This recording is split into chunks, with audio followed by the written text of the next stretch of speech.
everyone, welcome. I'm Katie. This is a Fountain Pen Awakening, and I hope that wherever you are in the world, you're doing super well on this new moon in Capricorn. Yes, I know, 2 videos in such a short span of time from me. Yes, not usual, I know. We have all these planetary alignments with Pluto in Aquarius that are very fortuitous and bringing great big energies. And I received this deck today. It is a shadow deck, and I feel that at the moment with Pluto and Aquarius and these conjunctions with these personal planets that are coming in to Aquarius as well, there is a lot of energy that wants us to transform, right? There is this potential for this intense transformation and energetic amplification and purging and getting rid of the old, encouraging us to discover a brand new kind of identity and bringing about generational transformation as well, societal and personal, because that's what Aquarius is all about, the Aquarian age. So I just thought I'd jump on quickly because it is full moon today, and it does in the book say that you should begin to do your shadow work on the night of the dark moon. So I thought to myself, hello, I'll just jump on and do this video, and then I might upload it in a few days' time. Now, Murder of Crows, beautiful 2-part box from Los Carabeo. I didn't quite know if I would like this or not. I found it very dark when I did sort of have a look at it, and I didn't think I needed it in my life. But I think with this brand new year starting fresh, so when we start afresh, we actually kind of have to let go of the old things to make space for the new things, get rid of our attachments, of our old habits, of our ways of doing things. And also because for me this year is a devil card year, which means that I am deep into my shadow self. I have done a lot of shadow work, but I haven't used tarot cards to do it. I've got the moon. I thought that was a beautiful card. And when I went through these cards today, sort of thought, oh, well, they're not really that dark. They've actually got a softness to them, which was unexpected. Now, I have seen this deck around, and the way I've sort of come to appreciate it is through this YouTube channel that I follow, which is called Mystic Fortune Mysteries, and there's this lovely Shanta who does some fantastic content, and she does a lot of predictions about, you know, world affairs, current affairs. She does a lot of content on the royal family, the UK royal family. She's located in Canada, and she was using this deck a lot. And so, you know, by looking at it and familiarizing myself with the images, I thought, oh, well, it's not that dark and scary at all. And now that I have it in my little hands, my hot little hands, I actually realize that it's not as dark as I thought, guys. So I'm actually really glad that I got this, and I think it's going to be a great companion for this year to do my shadow work, my confronting the devil work. So it's a beautiful deck. Oops, it's a bit slippy because it is coated, I guess, and it is very gloss, which is unfortunate. It would have been really nice if that would have been matte stock. Quite a thick card. So that arrived today. And the interesting thing is, and I'll read from the book because I thought it was fascinating, and this is what I want to do with you today. It says here, it's about journeying to the realm of the inner shadow. And this is all about doing shadow work. And it's got a little bit of a blurb about how we tend to fight our shadow. We're scared of it. We don't want to confront it. We don't want to acknowledge it. The shadow is not evil. It does not wish you any harm. It is just one more part of you. And the more you can come to understand it, the less power it will have to exert to make you aware of all the things you are trying to hide from. Think back on those times when something caused you to unexpectedly react in sudden anger or pain. These are the signs that the shadow is attempting to guide you to self-reflection. This tarot deck can be a powerful ally in your exploration of the realms of the shadow. This is not an easy path to follow, and you would do well to take your time. Go slowly and only face as much as you are prepared to. So it says here, if possible, begin this work on the night of the dark moon, where the silver orb falls under the earth's shadow. So, and then it just goes through kind of what you should do. So you can be outside if you want to. I just went into deep meditation. I shuffled the cards. So when you go into this deep meditation, you want to clearly state your intention for meeting your shadow. You want to affirm this meeting should bring truth, understanding, and healing. And then you kind of shuffle the cards a little bit more and visualize your image self. So, you know, however you want to do that. You visualize a door maybe, or you're in some sort of ethereal realm. Your image, the image of yourself steps through, and it just asks you to observe the image of yourself, you know, without judgment. And then, you know, you might fan out the cards or shuffle them while you're thinking, and just invite the image of yourself to guide you in selecting 3 cards. So you could either hover your hand over it, or as I did, I just, you know, shuffled it, and then 3 cards fell out. The 3 cards that I've got are here. So we've got the Empress, we've got the Lovers, and we've got the Magician. So 3 major arcanas came out. And what you're supposed to do is you're supposed to focus on each card and determine what these cards mean to you. So again, let's refer back to the booklet. It does say here that these cards represent facets of your shadow. Contained within these images are parts of yourself that you have denied. Here you will see strengths you were told it was not healthy for you to have, or passions you have instructed yourself to deny, joys that you're not giving yourself permission to live, or even great terrors that you fear that if you acknowledge them, they might take control of your life. Then what you do is you pull another card, and that will be a guide in transforming these energies, these shadow aspects that you've discovered or seen in the cards. So I went into deep meditation, and I was just calling on the energies of the new moon in Capricorn, of Pluto in Aquarius. And I sort of trying to reflect these energies with the cards. So let me just put these away now. So practically what is happening. So Pluto is in Aquarius at about 3 degrees Aquarius.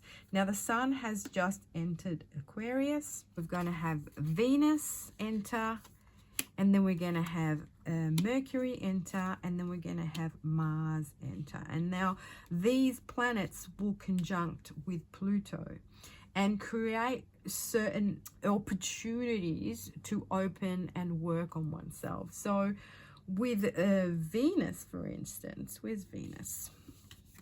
Venus is going to be conjunct with Pluto on the 19th.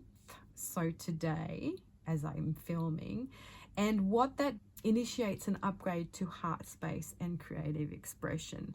So these cards can be associated with our solar plexus, our heart chakra, our third eye, and also our root chakra with Mars. And practically we're going to have like these 2 weeks at this sort of like starting now to the end of January that are actually going to create a period of intense transformation and energetic amplification. So it's giving us an opportunity to clear and cleanse and get rid of a lot of things that don't serve us. So it's very powerful. Then next on the 22nd, Mercury is going, well, Mercury enters Aquarius on the 20th, but then it's going to be conjunct with Pluto on the 22nd. And what that will bring into play is a mental shift, you know, brings clear cognizance, or it can help with, you know, breaking through old ways of thinking, you know, our mental patterns, things that keep us stuck. And then the sun obviously will become conjunct. The sun's already entered Aquarius, but it will become conjunct Pluto on the 23rd. And that brings an opening of the solar plexus. So that is solar consciousness and deep sort of activation and energy, and with Mars as well, which will become conjunct with Pluto on the 27th. That is physical energy that's going to be energizing us. All this information I've got off Molly McCord's channel. I would encourage you all, if you wanted to know a little bit more, she explained it so much better than me. I will put up this schematic or chart that she made, that she's got on her channel. I just sort of took a screenshot of it, so I'll pop it up here while I'm talking to you guys about it. But practically, it's a very, very, very powerful transit, because these inner planets are all going to be conjunct Pluto. And as we know, Pluto is a generational planet, and it kind of comes in and destroys everything in its wake. It's the planet of death, right? Of transformation. It wants to transform everything in its wake, and being in Aquarius, and Aquarius is a very forward-thinking and innovative sign. And they're all about, you know, the greater good, and all about the bigger picture, and all about big changes. So it is very, what's the word I'm looking for? Consequential. And, you know, it is ultimately, these Pluto conjunctions will initiate deep personal and societal shifts. You know, it's just going to be very impactful. Now, how you navigate these energies and how you choose to go about it, you know, that's obviously up to you. There's so many tools out there to be able to understand and take advantage of these energies, because they're good energies. They might feel destructive, and they might feel overwhelming, and you might feel like you're spiraling out of control, but that's the whole point. They're here to shake us up, to clear us out, to actually like give us a full system upgrade as well, and just try and get us out of the old age into this new age, where we actually really need to change. So changing ourselves, we help change others, and we help change the world, because we are ultimately all connected. And the new moon in Capricorn is also very powerful, apparently. It's all about a reconciliation with how far we've come and how hard we've worked. So my whole idea was that I wanted to show you a bit how I am going to use this deck, and doing the shadow work in relation to these transits. Now, what I found very interesting is that I did get the Empress. The Empress is Venus. So Venus, and it was the first card that came out, and Venus is the first planet that will encounter Pluto. And then I have got the Lovers, which is Gemini, and Gemini is Mercury. And Mercury will be the second planet to actually conjunct Pluto. And then I have the Magician, and again, a Magician is also Mercury. Now, I also feel that the Magician is a very masculine energy. I feel that it can be also represented by Mars energy. The Magician is an airy, fiery energy, and I think that, you know, the Magician can represent both Mercury, but also this passion and fieriness that is Mars. So I found that very interesting, that my cards sort of correlated to the planets. And now I'm just sort of trying to figure out what the message is for me. So being this a deep dive into my shadow self, or the inner shadow, what can I learn from these three cards? So what is the Empress telling me about my unresolved issues? What am I not wanting to confront? What am I denying myself? What am I seeing in somebody else? Because when we see things that we don't like in others, it's just like a mirror image of ourselves. So what we don't like in others and what we criticize in others is realistically what we don't like in ourselves. And so we externate that and put it into other people. And so the idea is to take ownership of that and bring it back onto ourselves and transform the negativity or the perception of the negative and turn it into something that can serve us, into a lesson, into an understanding of why we deny ourselves, why we think something's bad, why do we relegate something that we're really passionate about to like a guilty pleasure, right? And then we deny ourselves that guilty pleasure because we feel judged, because we feel that we don't deserve it. So all those kind of deeper feels. And I know you guys, you've probably done your shadow work as well, so you know what shadow work is all about. And obviously I'm not going to do like a walkthrough or anything, because I think most people have seen this deck and are familiar, you know, with Los Scarabeo decks. I think this deck's been out for quite a while anyway. And I guess, you know, I don't want to go too deep and too personal because I don't want to divulge to you all my deep dark secrets. Interestingly enough, the card that I got, which is kind of the card that's my guide to transform these kind of deep shadow aspects of myself, is death itself. And death, is it not Pluto? I mean, how synchronistic is that? I can't believe it. I just can't believe how synchronistic this all is. And very interesting too, because this is kind of the first time I've delved into using cards to do some really deep shadow work. And what I find fascinating also is that I thought I'd done most of my shadow work. I thought I'd put in the hard work and overcame a lot of things, and I thought that was pretty good, pretty like advanced, if we want to call it advanced, but in the sense that, okay, I'm at a good point in my life. I don't really need to do any more shadow work. And then December happened, and then 2026 happened, and I found myself overreacting to some situations in my life. And I thought, okay, I'm maybe not quite where I need to be. And also, to be perfectly frank, with the devil being the card of the year, it is really going to be that year where I have to dig deep and take a real honest look at myself and the things that I keep doing that I shouldn't be doing, and trying to evaluate why exactly am I not doing things differently.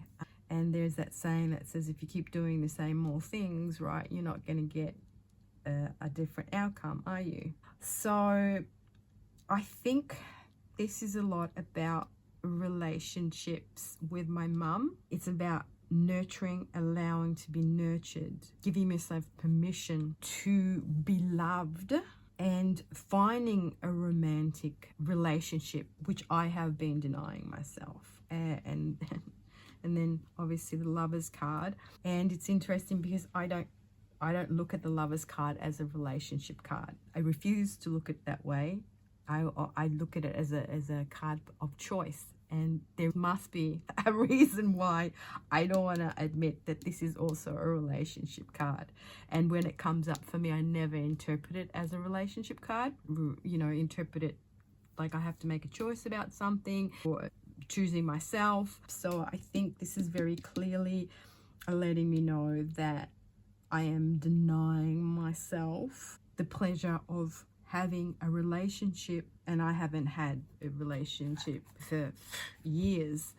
So here it's definitely telling me something about love and about nurturing, about allowing, about passion. Empress is also about passion and lust and all things ripe and luscious and growing, growth. It's about conception, obviously. It's about being pregnant with possibilities. Venus is all about love too, isn't it? So there is something here about making better choices in my relationships, be that with myself, be that with others, but also allow love in. And also I think understanding that I do deserve to be loved by someone who gets me, because I guess this is also another thing the relationships we have with our parents. So my relationship with my mum, it hasn't been full of loving and nurturing and coddling and looking after. It's been more a relationship where I'm the parent and she's the child, which is very interesting. And with my father, I only met my father twice. So I've never really had a relationship with my father, and I've never really had a father figure. So that makes it hard for me to trust, I guess. So this could be somewhere I need to dig deeper. I need to get rid of. I need to dissolve. And then lastly, we have the magician. The magician here is about willpower, and it's about using what you have to manifest into the world the things that you want. But it can also be about manipulation, because the magician is also, you know, the juggler, sleight of hand, the connotations with black magic as well. So is there a blockage here? Fear that it is a manipulative tool, that I'm being manipulated, that I'm manipulating someone else, that I am not worthy of using these tools, not worthy of practicing magic, not worthy of getting what I want to get. There is something there. There's a blockage that's unconscious there, and I think it could have very well to do with a previous lifetime where, you know, could have been burnt at the stake or something like that for practicing magic or whatever. You know what I'm saying? Yeah, it's very interesting thoughts. And then, you know, here comes death, and death just comes in and gets rid of everything, doesn't it? It just destroys everything, and it gives you a chance to start all over again. Destroys everything in its path, like Pluto. Well, there you go. I hope that wasn't too crazy and I didn't kind of overshare with you guys. I didn't want to get too deep and personal with these cards. I guess, you know, these are things that I probably need to sort of meditate a little bit more on, journal on, but very interesting thoughts that come up, especially with these interesting planetary transitions and these conjunctions, because that's another thing, you know, that's kind of a Virgo trait, I guess. Mercury is our planet as well as the planet of Gemini. We are a little bit anal retentive, and we don't really externate nurturing. We sort of kind of do things in more pragmatic and matter-of-fact way, and we don't like compliments, you know. We dismiss compliments. I mean, we like them, don't get me wrong, but we kind of like dismiss them. So anyway, guys, let me know what you think. Let me know if you've got the deck and what you think of this deck, and if you have used it for shadow work, and if so, how did it work out for you? Is it a deck that you were scared of initially and then it's not scary anymore? Like for me, it's totally not scary anymore. Like I actually was a bit, not ambiguous about it, but I was like, oh, did I do the right thing in getting this deck? It's a bit dark. But it's actually not. It's got a feminine energy to it, and it feels very nurturing. It doesn't feel scary. That's great. So if you want to know, these little cards here, my astrological cards, are the Living Wheel that I got from, it's an independent guy. Where is he? Oh my goodness, here it is.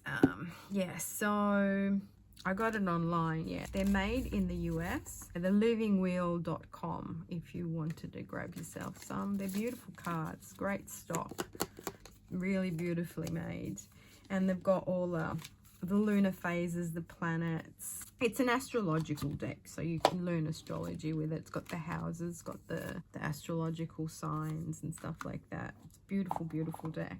So that's the Living Wheel, and that's my Murder of Crows, and that is my Show Me How You Practice video, doing my journey into the realms of the inner shadow on the night of the dark moon, be that new moon in Capricorn, with Pluto transiting in Aquarius. Alright guys, thank you so much for watching, for liking. Please let me know in the comments below if you enjoy this content. Share your thoughts. I'd like it to be interactive. Share with me what your kind of practices are for the new moon and the full moon, if you do have any, and what kind of decks you use to do some shadow work. Alright, Until my next one, happy new moon. Ciao belli.